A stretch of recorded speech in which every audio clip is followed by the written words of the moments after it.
Chapter 22, Rain's Nose. All dogs have smart noses, but Rain's must be especially smart. I think of the day she followed me through the hallways at school until she found me in Mrs. Cushell's room.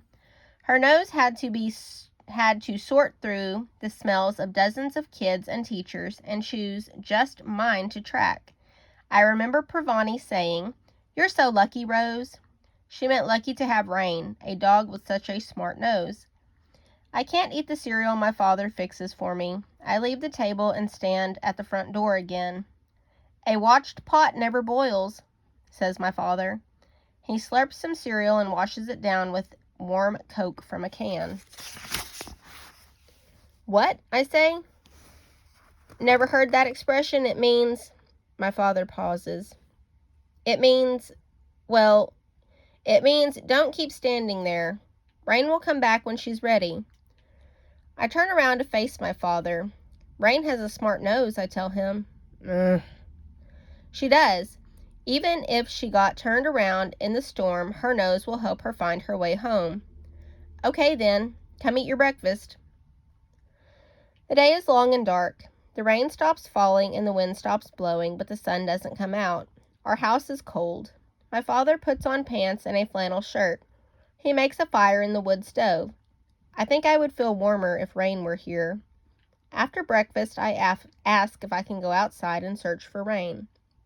My father stands on the front porch and considers this. At last he says, "You can go outside, but don't leave our yard. There are power lines down and you could electrocute yourself. Don't go near any wires and don't go near any water either. You have no idea how powerful rushing water is." "Could Rain swim in it?" I ask. "In rushing water? Probably not." I walk around our yard. I call, "Rain! Rain! Rain!" I have to step over branches and climb over fallen trees. No sign of Rain. I walk down the slope towards Hud Road, but stop when I reach the water. The water in our yard is not moving fast, but I don't know how deep it is. The water by the road is moving fast. It's rushing, just like my father said. I throw a branch in, and it disappears immediately. I don't see it again. I call for Rain, but the water is so loud I can barely hear my voice. I go back inside. My father is sitting at the kitchen table trying to tune the battery-powered radio. "Piece of junk," he mutters, just before a voice comes booming into the room.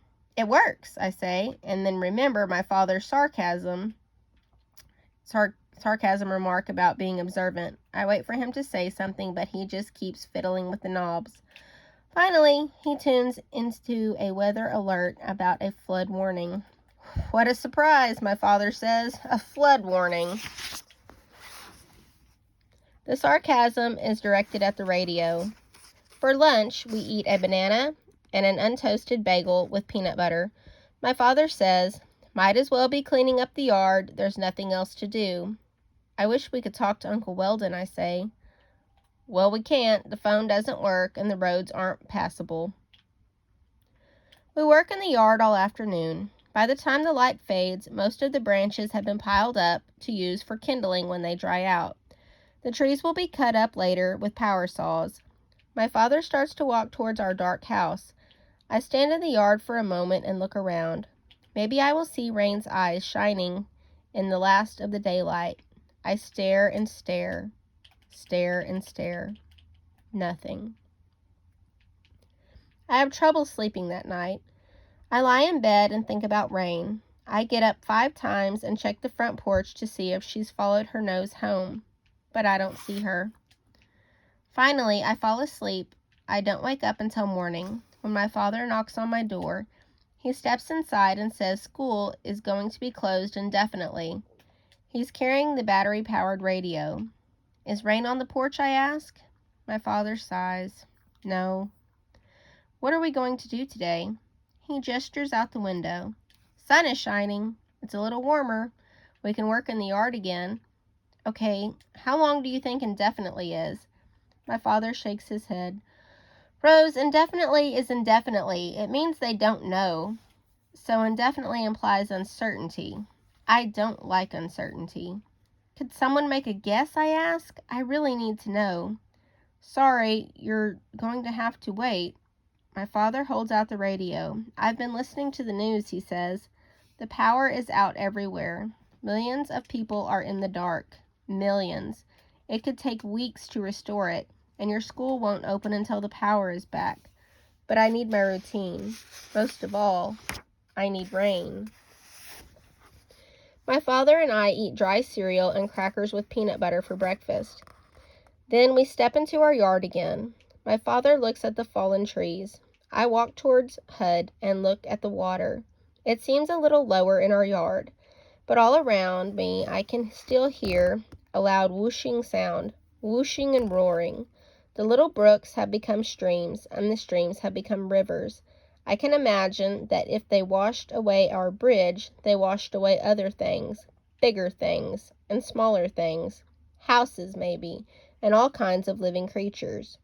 I look at the power lines that still lie across Hud Road. I look in the direction of the Luck of the Irish and see the trees that have fallen across the road, blocking the way. I realize it will be a long time before Uncle Weldon can visit us. Later in the afternoon, when my father is getting tired of buzzing through trees with his chainsaw, I see someone making his way along the road. "John!" my father calls.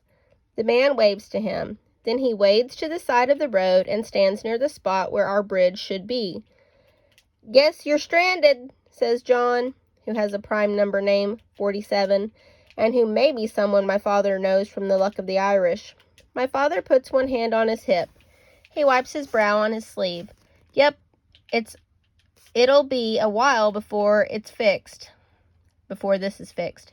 Maybe I can build a temporary bridge over the stream. Hear any news?" "The flooding around here is terrible," says John 47. "Whole towns washed away. Not ours, but others. People's houses gone. Plenty of others will have to be condemned. Don't know where the owners will go." My father shakes his head. What a mess. By the time my father and I go to bed, I realize that rain has been missing for 37 hours. Another number that is prime but not good. I lie in my bed wearing layers of clothes because the house is so cold. I listen to rushing water outside. For the first time, I think that maybe Rain has gotten lost, so lost that she won't be able to find her way home after all.